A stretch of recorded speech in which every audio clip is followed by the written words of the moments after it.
back down and shut your trap. It's time for Keeping It Sports with M3. Are you ready? Are you ready? Well, I'll need some beer. Are you ready? You have to ask me nicely. Come on now, don't be bashful. Are you ready? Are you ready for Place for the best sports talk and news surrounding each league. I can prove it with my usual flawless logic. Hey, man, this time they'll do it my way. What's your name again? And now, here's your host, M3, Mike Rosansky. What you're about to hear are some of the first words that I have uttered since about 3:54 yesterday being Sunday. Coming to you from Cherry Hill, New Jersey, it's time for Keeping It Sports with M3, powered by the Connecticut School of Broadcasting. Good afternoon, everyone. Hope you're all doing well on this Monday, the 21st day of November. Hope you all having a great day. Hope you all had a great weekend. Much better than the second half of my weekend went. As you can hear in my voice right now, I'm a bit downtrodden, a bit annoyed, bothered, a little less pissed off than I was at this time yesterday. Maybe it was the alcohol that has calmed me down in the last 21 hours, but it's just more of the same, people. More of the same frustration,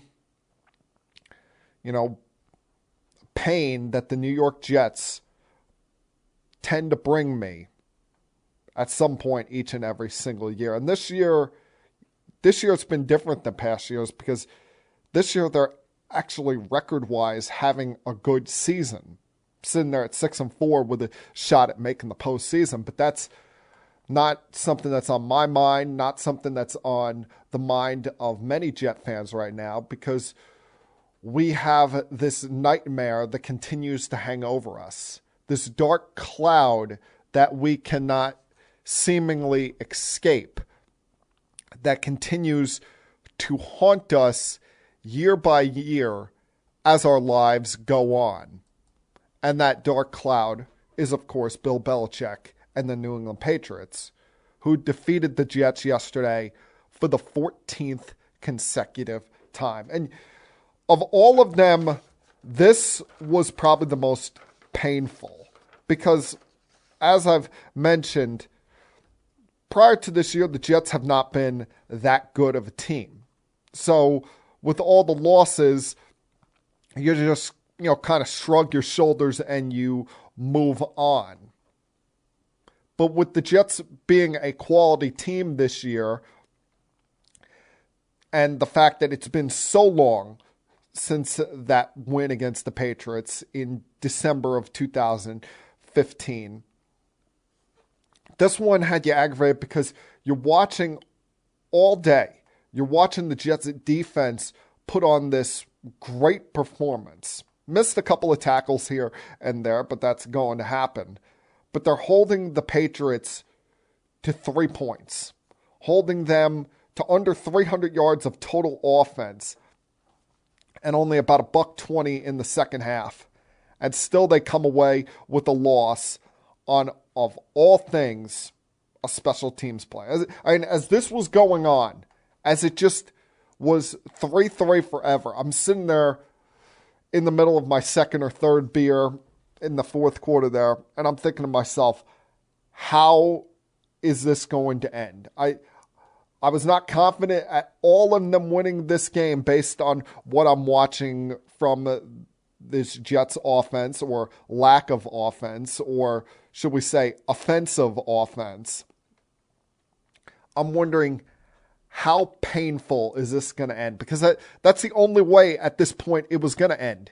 Pain, misery, agony. And of course, it happens in the final 30 seconds of regulation, punting the ball out of deep in the Jets' own territory, which they had awful field position all day long. kind of put themselves in that bad spot because they weren't moving the football at all, had only 103 yards of total offense on the day. And Marcus Jones, on that punt, takes it 84 yards back to the house. A dagger right in every Jet fan's heart, every Jet fan's gut. Hell, every Jet fan's brain, considering most of us actually thought that they were going to go up to Foxborough and win this game, something that they have not done in the regular season since, wait for it, Brett Favre was the quarterback of the Jets. That's right. That's how long it's been since the Jets have beaten the Patriots in Foxborough, that Brett Favre was the Jets quarterback. Regular season, I mean. And we are coming up on the 10-year anniversary, 12-year anniversary of the Can't Wait game, but that was playoffs.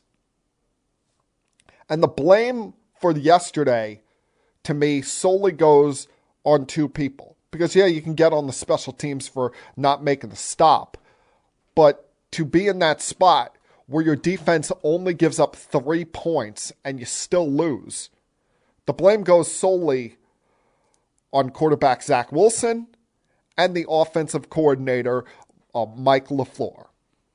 Who, Zach Wilson, you all know that I was a big fan of drafting this kid after they were unable to select Trevor Lawrence 2 years ago, when they had the number 2 overall pick, and it was between Zach Wilson, Justin Fields, and Trey Lance.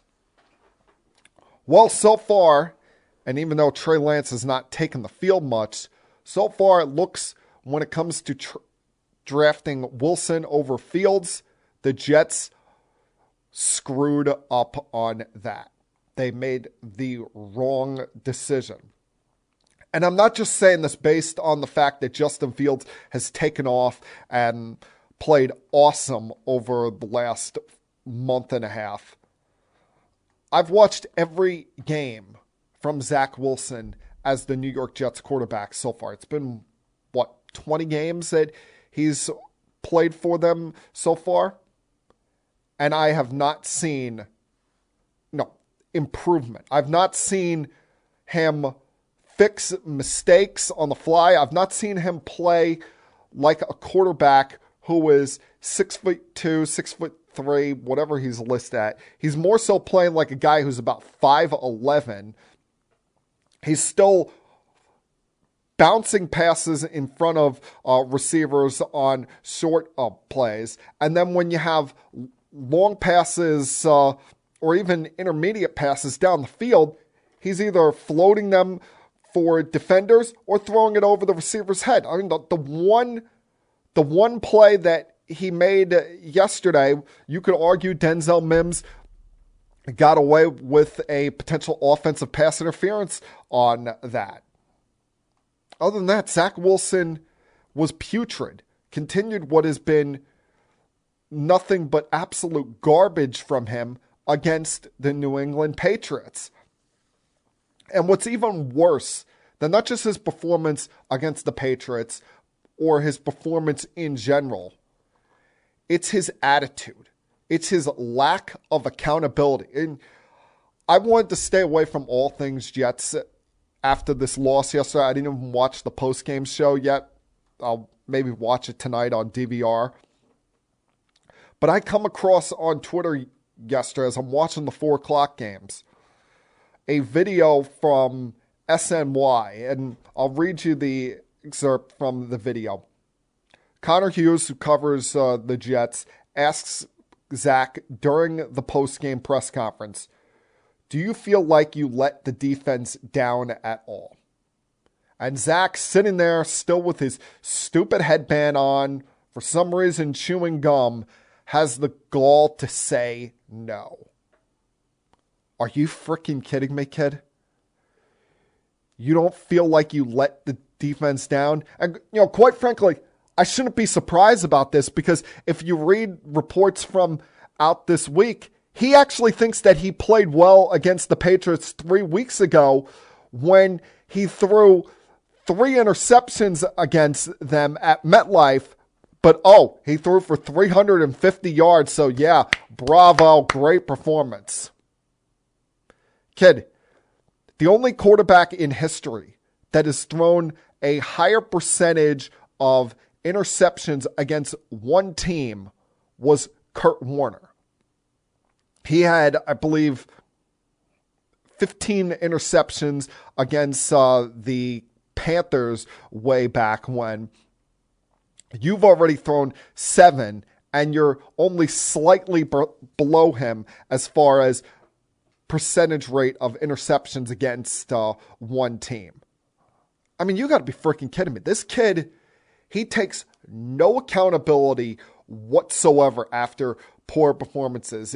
It's always we's and us's, and never me, I got to do better, I can't do this. He gets, after these losses, so feisty, so testy with the media, acting like, how dare you ask me this question? How dare you think that I'm a part of the problem?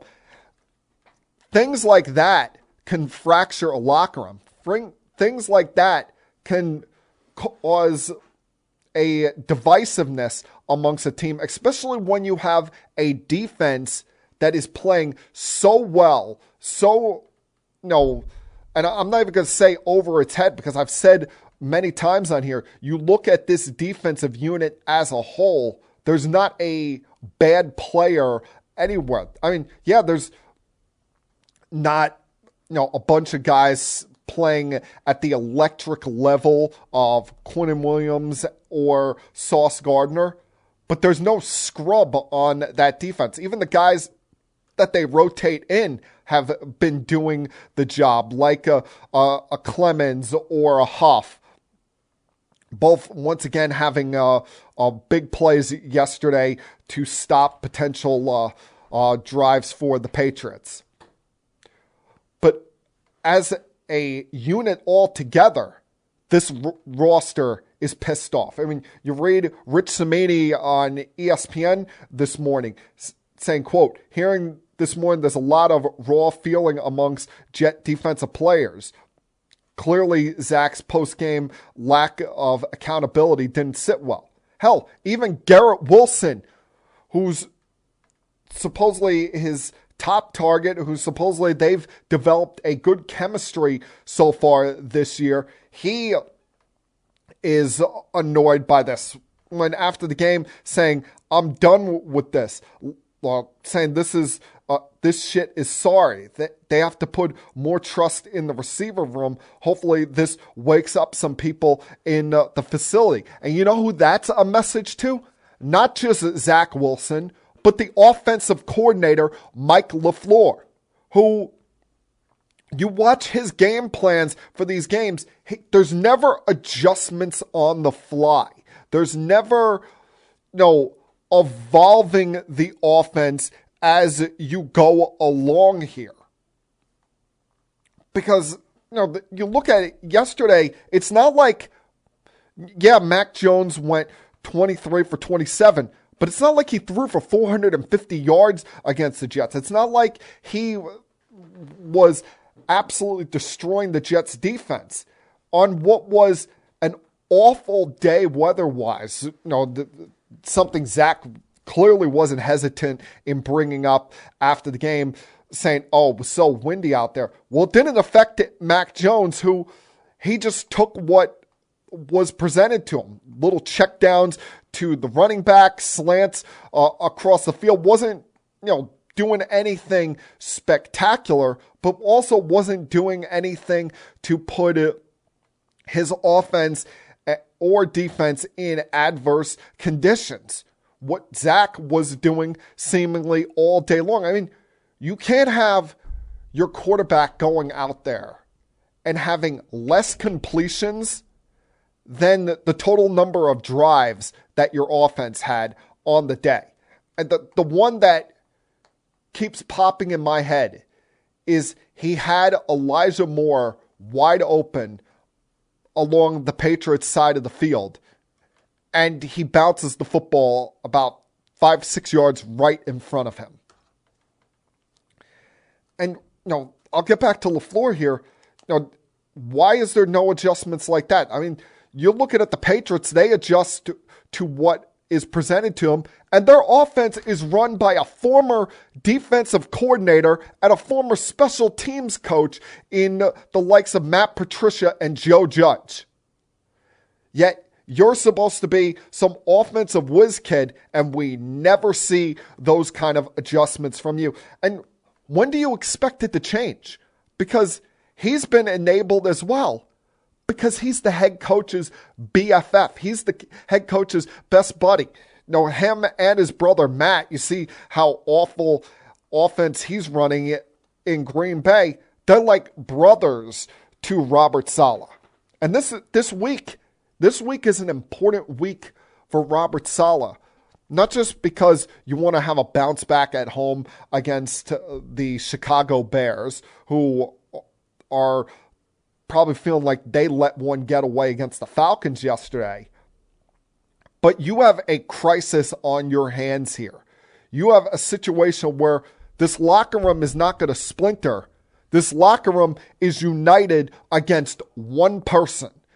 It's a 52 versus 1 situation here. And that one is a quarterback that you drafted at number 2 overall that you keep teasing everyone, saying that, you don't know how unbelievable we think this kid is going to be, or there's no chance that we're going to bench him for the backup. And who knows, maybe Mike White or Joe Flacco wouldn't have done any better yesterday, but they at least would have been accountable. And that's my biggest issue with Zach Wilson right now, is not just his play on the field, but his immaturity off of it. Maybe this is why there were scouts leading into the draft years back that were comparing him to Johnny Manziel, that were saying that, this is Johnny Manziel without any, of the partying issues, without any of the, anger management issues that Johnny Manziel seemed to have in the NFL. This kid has got to grow the hell up real fast. This is why you remember about 3 weeks ago, after the loss to the Patriots, I said he had the rest of the season to prove that he was the guy. Well, you could argue he doesn't deserve the rest of this season. In fact, you let him go the rest of this season trying to prove he's the guy, he could cost the Jets a chance at making the playoffs, something that they haven't done in almost 12 years now.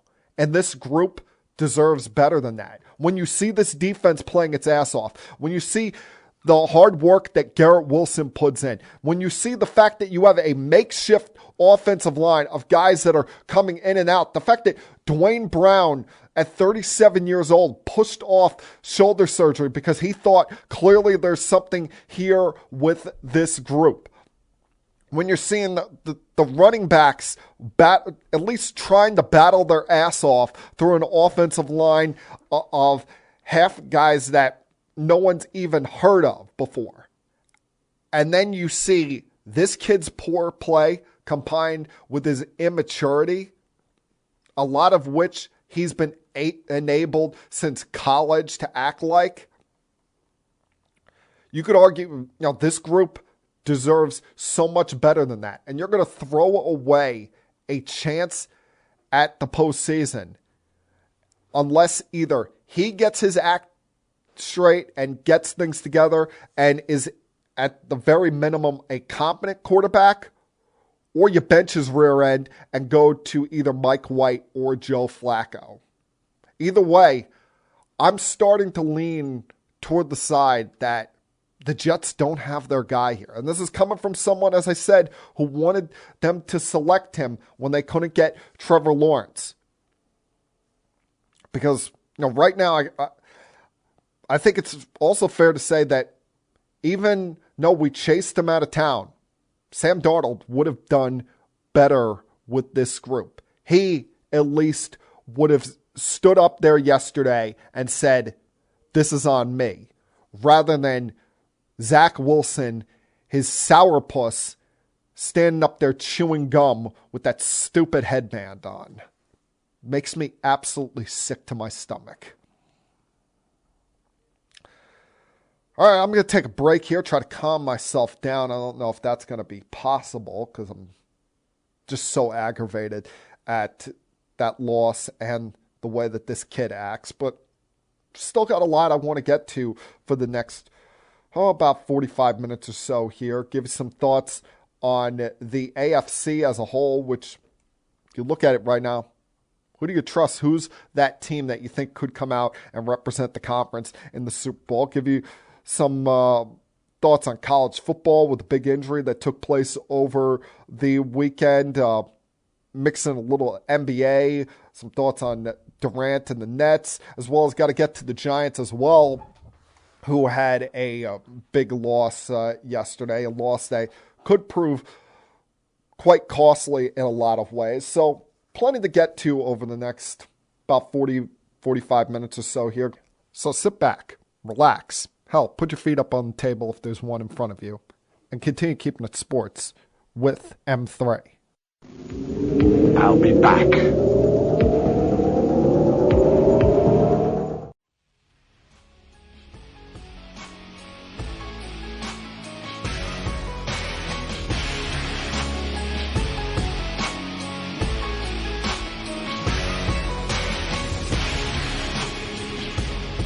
Was so hurtful, painful, and bad about yesterday's loss for the Jets in New England. As I said, 14th consecutive loss to the Patriots.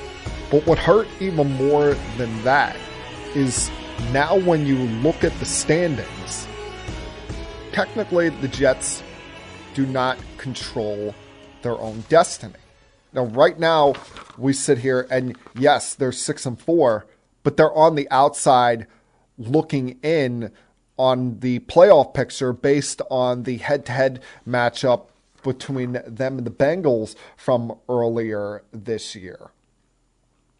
And you look at the AFC as a whole, I mean, sitting right behind the Jets is the Chargers, a game back, who are coming off of a painful loss in their own right last night to Mahomes and the Chiefs. And quite frankly, is there anyone in America that thought after the Chargers drove down and scored with about a minute and a half to go that thought that they were still going to actually win this game?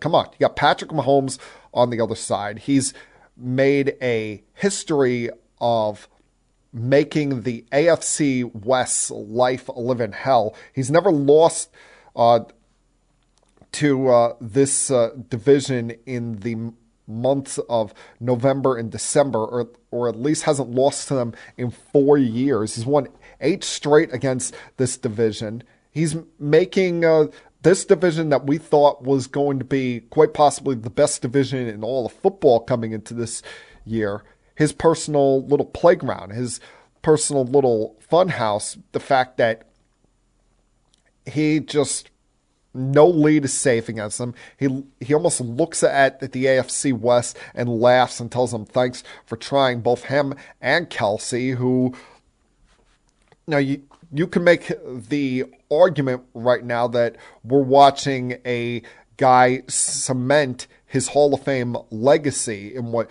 Travis Kelsey is doing now, passing records that we never thought were going to be broken by Rob Gronkowski, almost redefining the tight end position. But what you're also looking at with the Chiefs is now that their ability to evolve. I mean, they had a ground game yesterday, and that got them, off the mat. When it looked like early on there were chances for the Chargers to take off. They were putting a lot of pressure on Patrick Mahomes.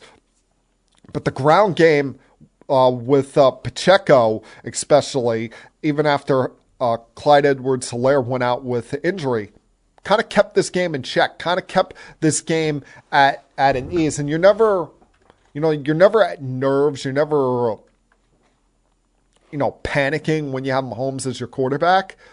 But when you're seeing how much he's getting hit, how much pressure he's getting put on him by that Chargers defense, you're looking at it and you're wondering, could we be one play away from this game getting away from us? But they had a good ground game last night. Were able to run the football pretty well. And, every time he needed to make a play on third down, his safety net, Kelsey, was there for him. And now they sit there where many people would think they're going to be at the top of the AFC at 8-2. But you look around this division, it's truly a 5-team race, or around this conference, You look around this conference, it's a 5-team race for the number 1 seed going down the stretch here. Between them and 4 teams at 7-3 right now, with the Dolphins, Titans, Ravens, and Bills. And we don't think about the Titans in that way because there's nothing flashy about the Titans. There's nothing overly exciting about them. It's Derrick Henry, a cloud of dust, and hope that Ryan Tannehill doesn't make a whole lot of mistakes. Sure wasn't doing that last Thursday in Green Bay, where, I think you look at that game and it was more of the Packers just aren't good than the Titans did anything truly explosive. But hey, they did the most important thing in that game and won the game. And they're sitting there at 7-3 and probably in a position that, Vrabel likes, where it's like, all right, don't give us any attention. Don't talk about us. Don't be the talk of the league. We'll just sneak right under the radar, win this division, and make somebody's life a living hell in the postseason. But you look at the other teams that could get that one spot, that could upseed the Chiefs for that one spot. You got the Dolphins, who have developed as an electric down-the-field offense as there is in the sport. I mean, very few, if any, can match the downfield speed that they have at the wide receiver position with both Waddle and Tyreek Hill.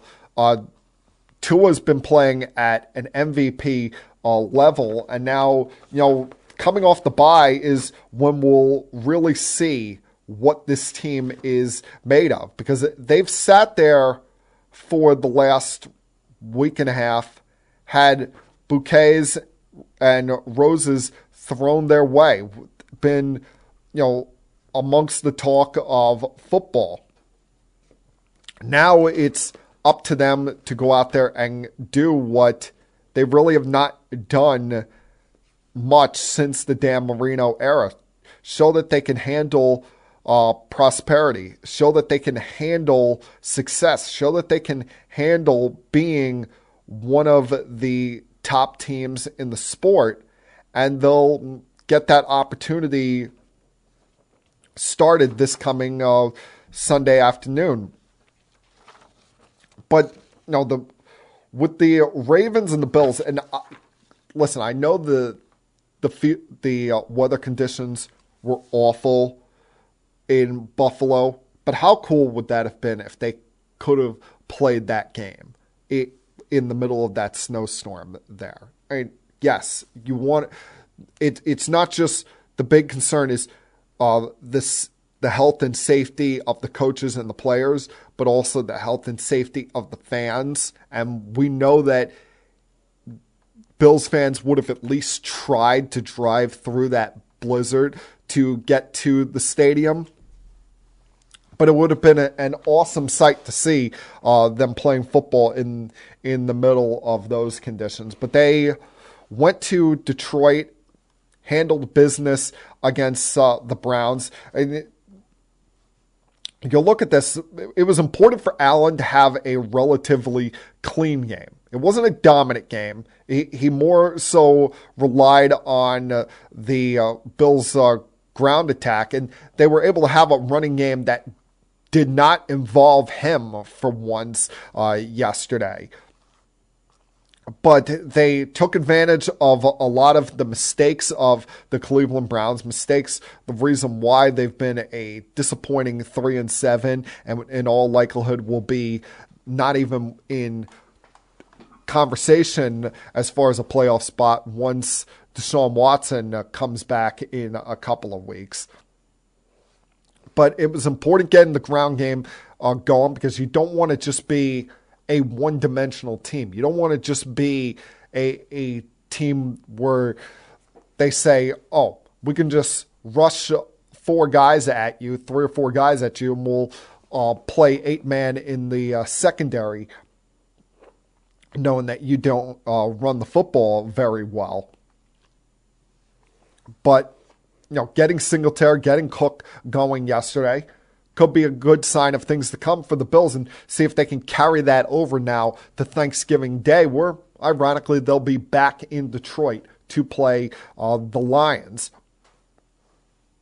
But what people don't realize, what's quietly going on here, is the Baltimore Ravens have really gotten going here. The Baltimore Ravens, after a 3-3 start, have put themselves in prime position to be that team, have put themselves in a position where everyone could have to go through Baltimore to get to a Super Bowl. Because you look at their remaining schedule, and yes, Week 17 is a challenge in Cincinnati, but their next 5 games is as easy, on paper at least, as anyone in the sport.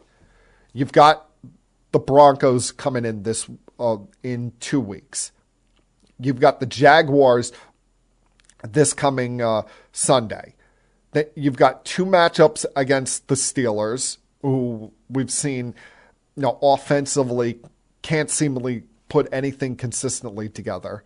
They'll play Deshaun Watson and the Browns, who knows what state of mind they're going to be in at that point. And then they've also got the Falcons on Christmas Eve. The Falcons, who were able to somewhat calm down Justin Fields yesterday and keep themselves within shouting distance of a playoff position. But when you look at this, most of their difficult games, or perceived difficult games, are going to be at home. They're going to, they've got to play 4 of their last 7 games on the road, but at least 3 of them are against teams that they should beat. So, this is going to be interesting going down the stretch here. All of these teams have warts. All of these teams have things that you look at and you say, I need to see more to truly believe it. I mean, the Chiefs' biggest wart right now is they seemingly are losing a wide receiver every week due to injury, and they're relying on a lot of guys that you didn't know who they were going into the game. Even Mahomes was talking about last night that they had to get a lot of young guys to step up around Kelsey with how thin they were at the wide receiver position, with some of the injuries they were dealing with to Tony during the game, and as well as Marquez Valdez-Scantling, dealing with problems throughout the wide receiver room. The Bills, was yesterday a mirage, or do they consistently have a good running attack here? The Titans, are they for real? Can they match up with any of these big boys? As well as you ask that same question with the Dolphins, because it's very easy to be the hunter, but when you're the hunted, sometimes teams struggle with that. Teams will struggle with that, all right, now we're not the cute, fun story anymore. Now we're one of the big dogs that everybody's coming in playing their A game against. And with the Baltimore Ravens, can we consistently see the way their defense has played the last several weeks when it matters the most? Can we see it against Mahomes? Can we see it against Allen?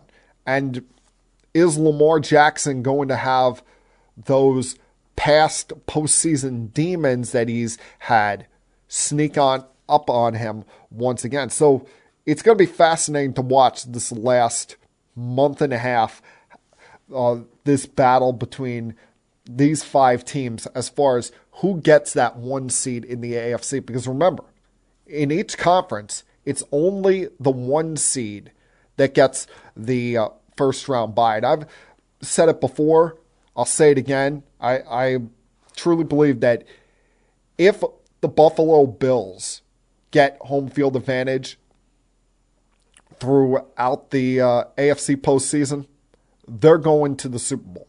They're the only team that I feel confident in saying that about right now, that they can head and shoulders rely on home field advantage. Because we've seen teams go into Baltimore. We've seen teams go into Kansas City and as well as Tennessee and ruin or wreck their dreams of a long postseason. You put any of these teams in Buffalo, I think they're in for 3 hours of pain and hellacious potential misery going up against the Bills in Orchard Park in that weather and with that fan base. Don't want them getting the 1 seed. All right, going to take another break here. I'm going to come back on the other side. Turn my attention to some of the other things that have gone on in the sports world in the last week. A little college football, NBA, hell, maybe even some Major League Baseball as well. Continue keeping it sports with M3. I'll be back.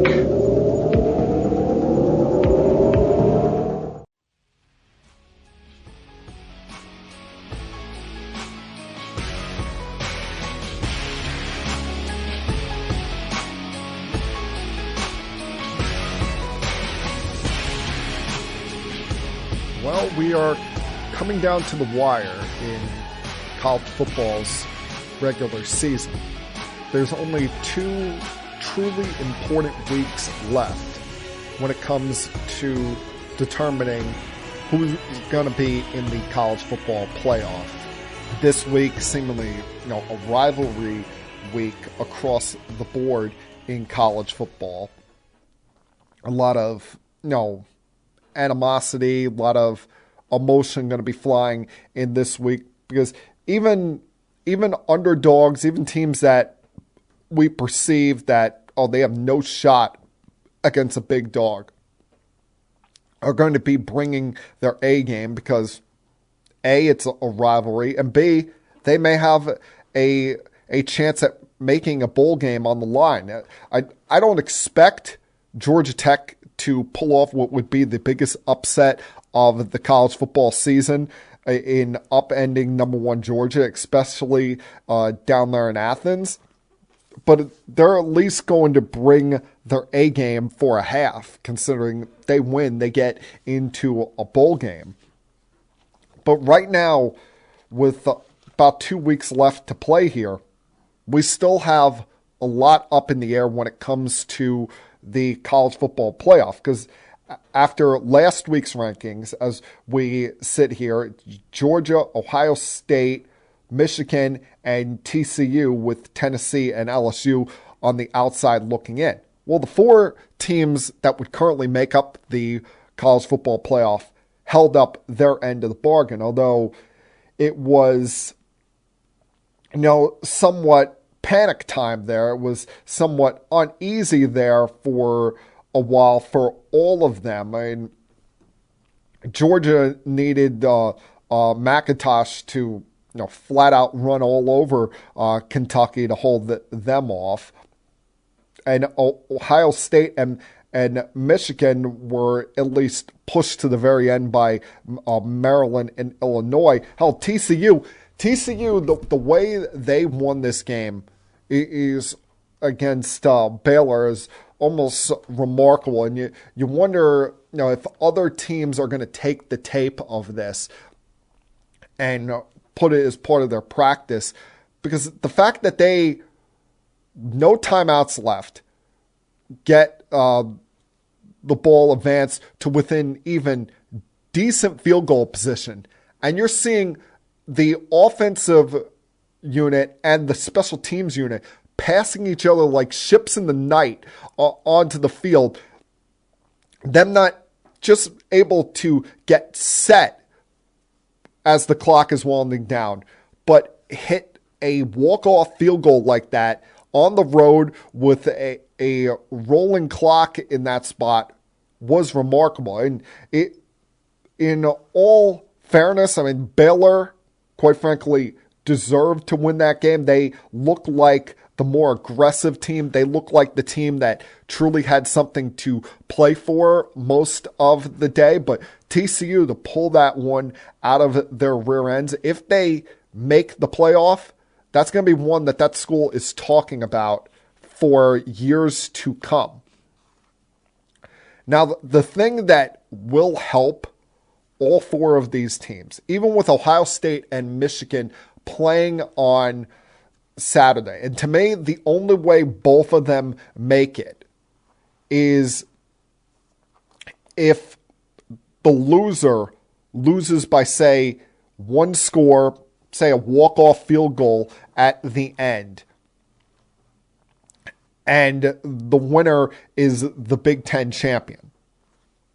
Now, otherwise, if you have an ass-kicking either way, I don't think you can, especially in the case of Michigan. If Michigan goes into Ohio State and gets their doors blown off on Saturday afternoon, they've got no argument that they're out of the mix for the playoff unless someone below them slips up, unless somebody on one of these teams. Now, you got one slip up with Tennessee falling to South Carolina on Saturday night, and I felt so bad for Hayden Hooker when I'm at an event at the Prudential Center on Saturday night, and I'm reading on Twitter that the kid tore his ACL and is now out for the season. I'm like, oh.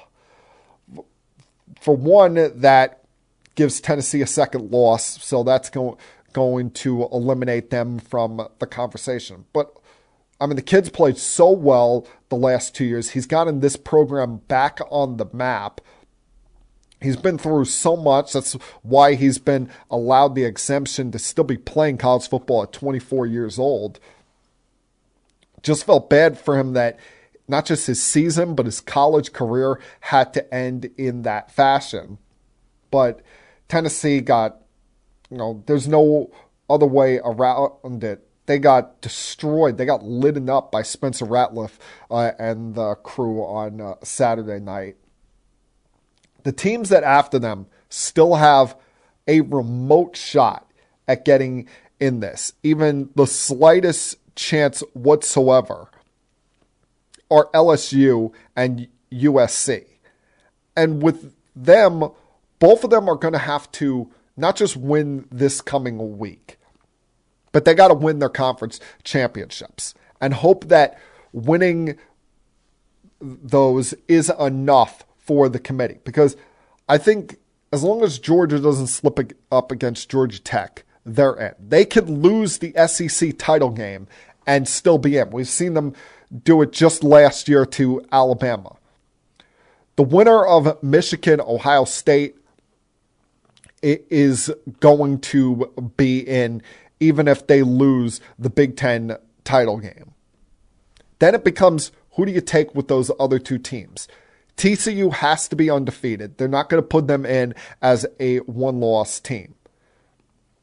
But the team to watch here is truly LSU. Because if they win the SEC title game, you got to put them in. Even with two losses, they're not going to exclude the SEC champion from playing in this playoff.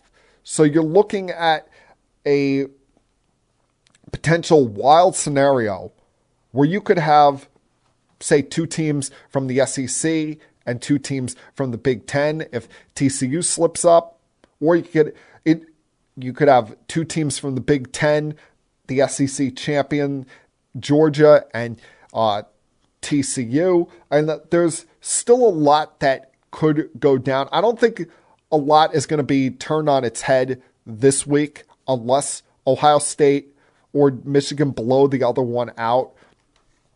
But you can never quite truly predict what this committee is thinking. They might have a entirely different mindset about all of this than we all do. So we're just going to have to wait and see these final 2 weeks. Now, what came to my attention in the last couple of days is we've seen the piss poor season that the Los Angeles Lakers are having so far to start this year. 5-10, they are 14th in the Western Conference. Hell, have had to win 3 in a row just to be at 5-10. And a lot of this has not been pretty. Haven't won a game on the road. The only team in the Western Conference that's still winless on the road. Hell, even the Golden State Warriors have finally won a game on the road, and all it took from them was an insane amount of 3-pointers from Steph, Clay, and Poole to finally get over the hurdle, get over the hump on that front. But the Lakers sit here at 5-10, and if you're a fan of a team who gets off to a bad start in the season, because fans are so fickle and so ready to give up on a season at a snap of a finger if things aren't going well, you're already thinking, all right, let's tank for this kid, Victor Wembanyama. I think that's how we pronounce it, Victor Wembanyama. However we're pronouncing this kid from France, the big kid that's listed anywhere between 7'2" and 7'4", and looks like he barely weighs 200 pounds, that people are saying could be the best prospect coming into the NBA since LeBron James. Problem is for them, even if they truly bottom out and win only 25 games this year, there's the lottery. So the team with the worst record has just as much chance at getting the first pick as the teams with the second, third, and fourth worst record. They don't just weigh it over the top heavily for the team with the worst record. And B, they don't even have their own first round pick. That went to the Pelicans in the Anthony Davis draft. Trade, excuse me. Can you imagine if we're sitting here a year from now and we're talking about the Pelicans having both Zion and this kid, Victor Wembanyama? As I said, I hope I'm pronouncing this correctly, as pillars to go forward in this organization, along with Brandon Ingram and some of the other young players that they have on this team. I mean, I'm sure there's no Laker fan out there that is crying because it got them a championship, and you take the championship and run with it any day of the week. But as I say, big time trades, they come at a cost. When you want the gold at the end of the rainbow, there's going to have to be something along the way, whether it's at that present moment or in the future, that is painful for you. And this could be that pain for Laker fans.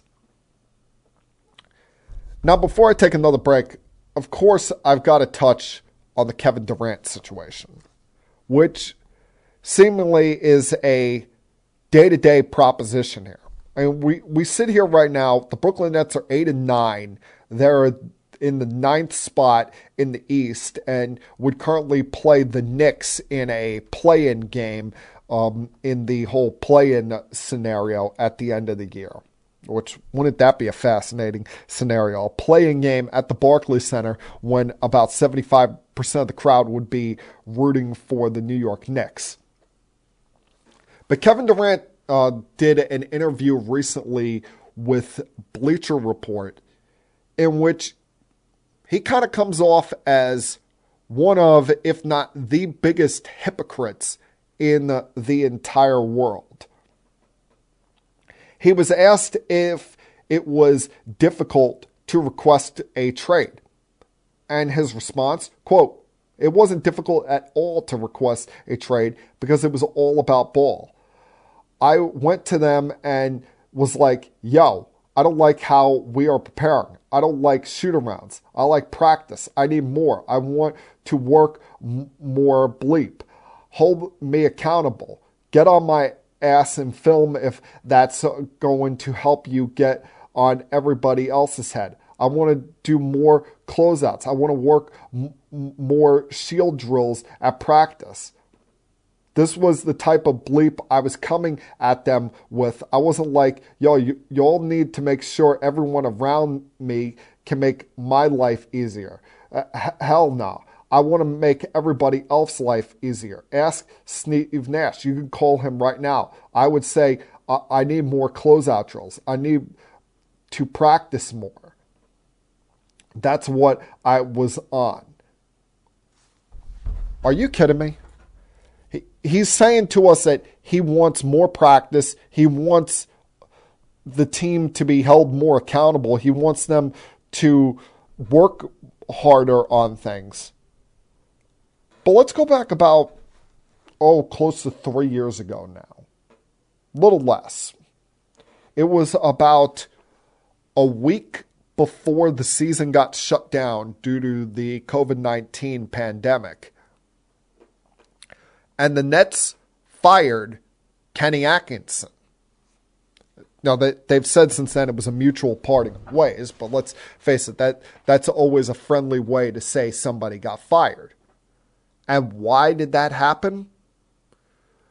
Because, he was coaching them too hard, as it was told to them by Kevin Durant, who, as you all know, did not play for the Nets in the 2019-2020 season. He was still recovering from his Achilles injury in the finals the previous year. He did that because his buddy Kyrie Irving, who he continues to enable, seemingly a theme of this week's podcast, went to him and was whining, complaining, bitching and moaning about how hard practice was with Kenny Atkinson. So they ran him out of town. And then the following year, before the season started, the Nets hired Steve Nash as their head coach, who had no coaching experience whatsoever. And if you'll remember correctly, Kyrie Irving went on Katie's podcast talking about how, we don't want to be coached. Some days it will be Nash running things. Some days it will be you running things. Some days it will be me running things. It will be a collaborative effort. And now you're talking about here in a Bleacher Report article how you want to be coached hard. You want to be held accountable because that will hold everybody else accountable.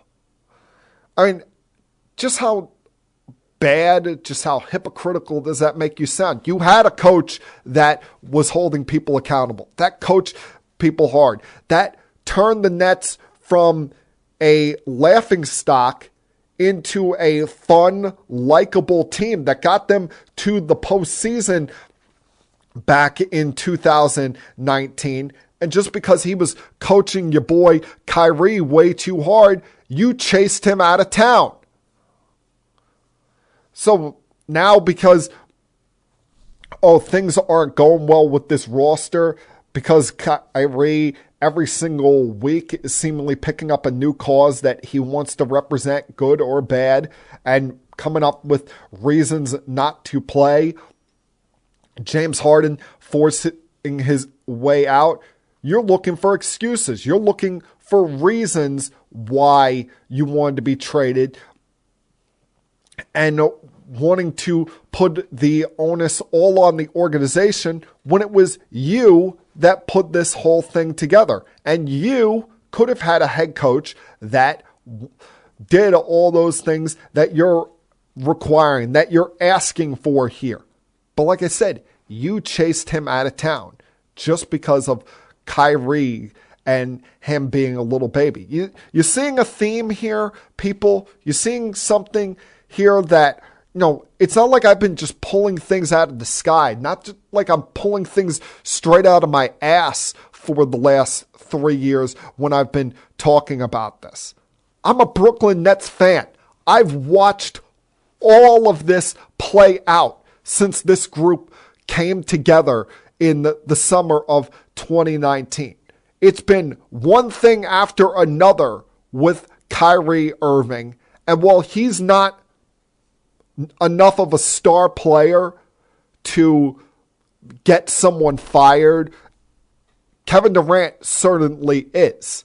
So he's going to listen, and for some reason he continues to listen to what Kyrie is saying.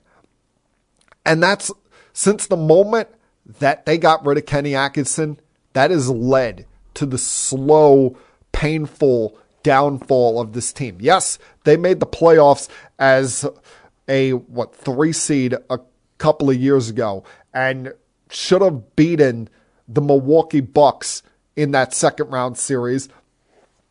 But it took a heroic effort for Kevin Durant and James Harden on one leg just to force an overtime in Game 7. But all of Kyrie's nonsense has led to the crap here. It's led to Kevin's hypocrisy here. It's led to this team slowly breaking apart. It's led to Steve Nash not even wanting to be this team's head coach anymore, because every day he's getting asked about Kyrie more so than anything on the basketball court. It's led to James Harden forcing his way out because of how Kyrie was being enabled to play in only road games since he wasn't vaccinated. And it's led to them having a 6'9", 6'10" point guard that is afraid of the basketball.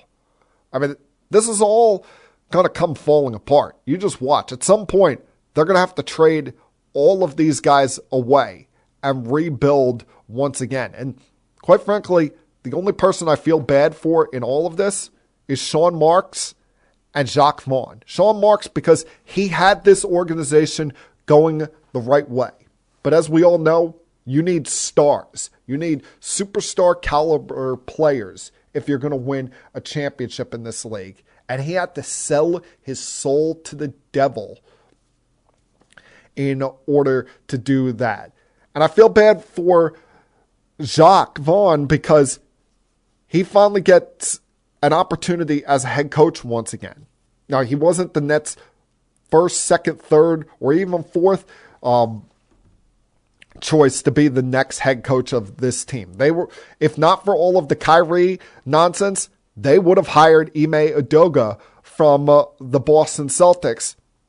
But with all the nonsense going on, that would have been an even worse PR nightmare with all the things that are surrounding that guy right now, even as good a head coach as he is. And now, at some point, this is all going to collapse, and Jacques Vaughn is going to be coaching a rebuild, making his lifetime record as a coach look even worse, bring a bad light, a possible smear on his name as a coach going forward. So, thanks, Kyrie. You created this entire mess. And remember, Kevin, it didn't have to be like this. You could have either put Kyrie in his place from the very beginning and said enough of this shit, or you could have chosen somebody else to be your tag team partner when you had the chance to leave what was as great a situation in the NBA but you didn't want to be in Steph Curry's shadow anymore. This mess all falls on those two guys. Kevin could have stopped this, but Kyrie has just made this a constantly worse mess. Gonna take one last break, come back, close things out. Continue keeping it sports with M3. I'll be back.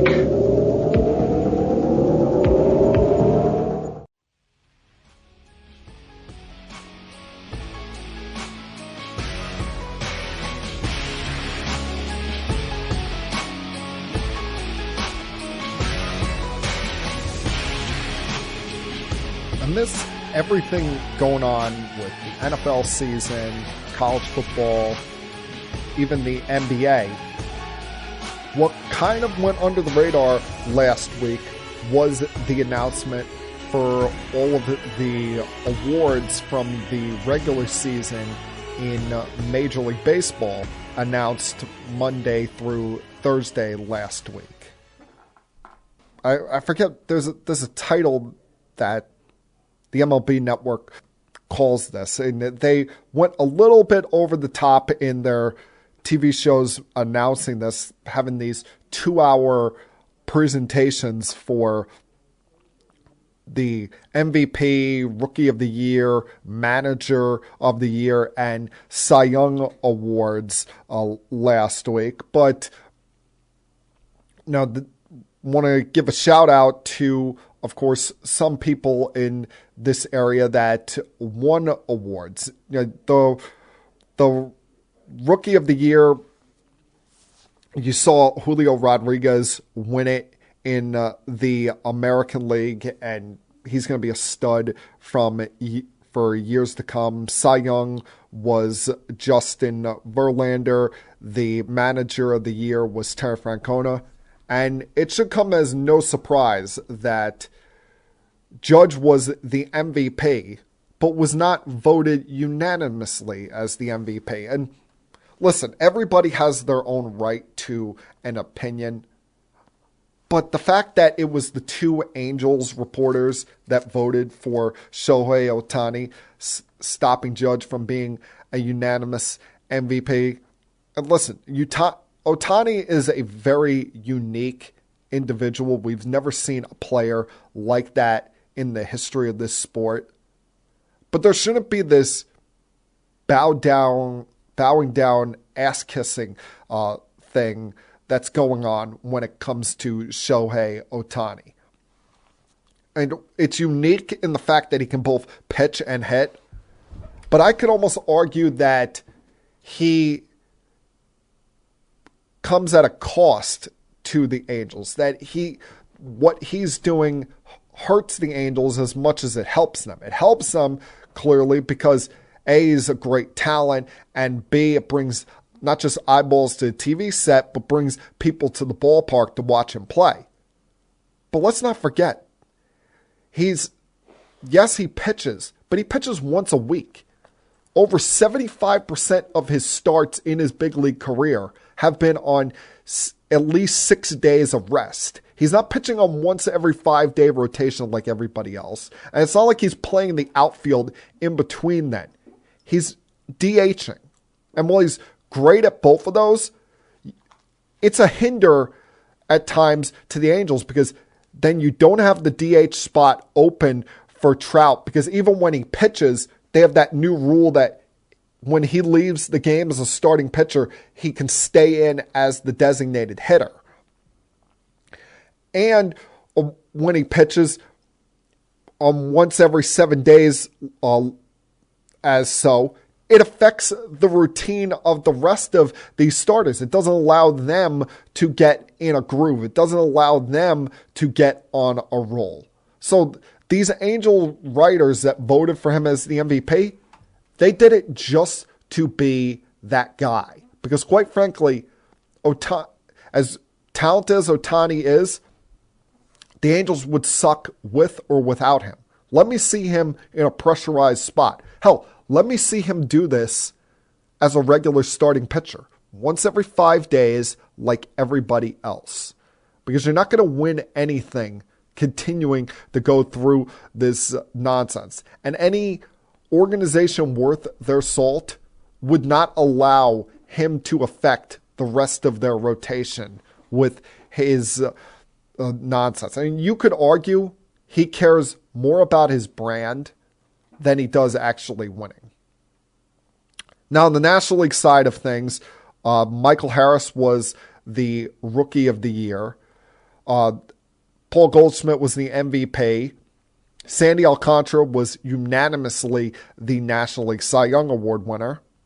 And the National League Manager of the Year was Buck Showalter, another guy who continues to get his ass kissed, even though, as I'll continue to bring up, one playoff series win in 21 years. Yeah, yet he's just the best. He's such a great manager. Keep fooling yourselves with that, media. The Mets aren't winning a World Series until he is no longer their manager.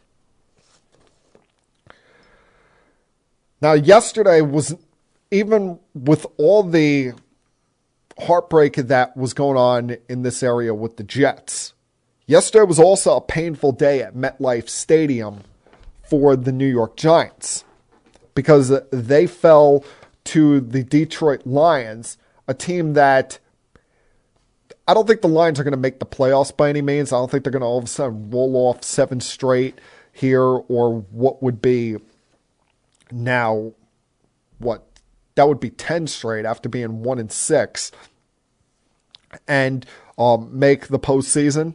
But they're going to be a team that's a dangerous out, that's going to make teams' life a living hell going down the stretch, with the fact that they can run the football, have a defense led by Aiden Hutchinson that can calm other teams down, especially their ground attack. I mean, you saw yesterday, Saquon Barkley was a non-factor. And when Barkley's a non-factor, the margin of error for the Giants is so razor thin that you can't have Daniel Jones making the mistakes that he's making. I mean, you almost can't fault him with the first one, because who's expecting Aiden Hutchinson to back up into coverage and be there waiting for an interception? But the second one, at a time where the Giants are looking to make a rally and he's got to throw it down the field when you're in Lions territory, was a killer. That was one that when Kirby Joseph picked him off, there was no bounce back from. And you look at this Giants team now. They lose what was arguably their most exciting young receiver in Robinson yesterday. Him coming down with a leg injury that will force him to miss the rest of this season. They were already getting, minimal production from their wide receiver group as it was, with Tony really never playing for them this year and Kenny Golladay just, stealing money from the organization at this point. Now, yesterday was a painful loss for this Giants team, especially when you look at the fact that now they got to play on Thanksgiving. They're going up against the Cowboys, who just demolished the Vikings yesterday, and finally realized that their offense should be centered around their best running back, Tony Pollard. And their defense just gave Kirk Cousins and the Vikings no chance whatsoever yesterday. Now, I mean, you knew that this was going to be a bad one, especially when you saw that the game was starting at 4:25. It was at 1 o'clock. Maybe the Vikings would have had a chance, but Kirk Cousins is allergic to anything outside of Sundays at 1 o'clock. And, the Vikings just never seemingly were competitive in this game outside of their second drive of the game when they settled for a field goal. I mean, all the way around, the Cowboys look like the team that we expect them to be. Rely on their ground game and have a ferocious pass rush that will make another quarterback's life a living hell. But what that loss for the Giants and win for the Cowboys did is possibly hurt them in the Odell Beckham sweepstakes. Because as we know, Odell is going to make a decision at some point in the near future. He's going to decide on his next team very, very shortly here. And as it looks right now, it's going to come down to the Giants and the Cowboys as he's got visits planned to both teams in the coming days after Thanksgiving. Well, if you're him right now, who's looking like the more appetizing team? Because the Giants, more so than the Cowboys, need him. But the Cowboys could be a team that goes on a run here and finds themselves in a Super Bowl. Especially if they stick with this predominant ground attack and fill in where need be with Dak Prescott. And, Ezekiel Elliott is able to handle being the second back on this team. Tony Romo put it best yesterday. It doesn't matter which one of them starts. It's about who gets more touches. It's about who's more part of the offense. And this offense has seemed to have a flow to it, has seemed to have a second gear to it when you center it around Tony Pollard being the main back on this team rather than Ezekiel Elliott. And the rest of the team has been able to feed off that. And imagine if you give them Odell Beckham Jr. as that wideout to put on the opposite side of CeeDee Lamb, they can compete with just about anybody in the NFC, especially if they keep that defense healthy. So the Giants yesterday, could be really kicking themselves now. Could be really looking at, what could have been. And, they've got to watch because, all along with this fun start that they've been off to, heading into these two games between the Texans and the Lions, we figured that the playoffs were just a formality. Well, you realize that you've got the San Francisco 49ers breathing right down their necks. And the Commanders have now won 5 of their last 6 games. And the Giants play the Commanders twice in their final 6 games. You look at the Giants' remaining schedule. They got the Commanders coming up 10 days after Thursday. Then they got the Eagles, both of those games at home. And then 3 of their final 4 games are on the road. Commanders at Vikings, Colts at home, and then against the Eagles. 3 of those teams are going to be either in or at the very least in the Commanders' case, competing for playoff spots. So it's no gimme anymore for the Giants. And you worry with the start that they've gotten off to, and now with some of the injuries, having 4 or 5 injuries yesterday, including Robinson, is this all going to start to cave in on them? Was it yesterday the beginning of the end of the season for New York football as we know it, with the Giants' loss to the Lions and the Jets' heartbreaking loss to the Patriots? You hope that after the fun starts that both of these teams have gotten off to, that it doesn't end in disaster. I'm just not confident that we're going to be avoiding that heartbreaking end. And that, my friends, is Keeping It Sports with M3 for Monday, November 21st, 2022. Everyone, please have a great night. Have a fun, safe, happy, enjoyable week. Enjoy Thanksgiving coming up on Thursday. Be safe with you and your family. And I'll talk to you guys again, same time next week. Until then, peace. Happy Thanksgiving, everybody. We have to go. Good night, everybody. I have had enough of you! Thank you for all the fun. Thank you. Hey, shut up, will ya? I don't want to see you, I don't want to hear you, I don't want to smell you. Now leave. I'll be back.